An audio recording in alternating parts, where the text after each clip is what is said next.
ধৰি ল'লোঁ আমি এটা পৰিৱেশলৈ সদায় যাব লাগে আৰু সেই পৰিৱেশটো আমাৰ কিন্তু মনপুত নহয়, তথাপি আমি সেই পৰিৱেশত থাকি কাম কৰিব লাগে বা বিভিন্ন আমি আদান প্ৰদান কৰিব লাগে। তেনেকৈ মুহূৰ্তত আমি নিজকৈ কেনেকৈ প্ৰস্তুত কৰিম, অৰ্থাৎ ক'ব বিচাৰিছোঁ আমি এটা যিকোনো পৰিৱেশত টিকি থাকিবলৈ হ'লে আমি কি কেইটা কথাতনো মন দিব লাগে। তেতিয়াহ'লে প্ৰথম কথাটো হ'ল যে আমি যদি সেই পৰিৱেশটো আমাৰ ভাল লগা হয় তেতিয়াহ'লেতো কোনো কথাই নাথাকে, আৰু যদিতো পৰিৱেশটো আমাৰ ভাল লগা নহয় তেতিয়াহ'লে সেই পৰিৱেশটোক আমি নিজৰ ধৰণে আমি সজাই ল'বলৈ চেষ্টা কৰিব লাগে। অৰ্থাৎ আমি যে সেই পৰিৱেশটো যিখিনি আমাৰ যেনেধৰণে ভাল লাগে তেনেকৈ কিন্তু আমি নিজকে সজাই ল'ব লাগিব সেই পৰিৱেশটোত থাকিবৰ কাৰণে।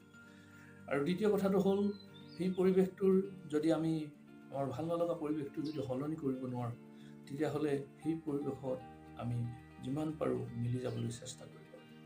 আৰু এই দুটাকে যদি আমি নকৰোঁ তেতিয়াহ'লে আমি এটা মানসিক অন্তৰ্দ্বন্দ্বৰ মাজত থাকিব লাগিব, আৰু সেই অন্তৰ্দ্বন্দ্বৰ মাজত থাকি এটা মানসিক অশান্তিৰ মাজেদি আমি সময় বা জীৱন পাৰ কৰিব লাগিব।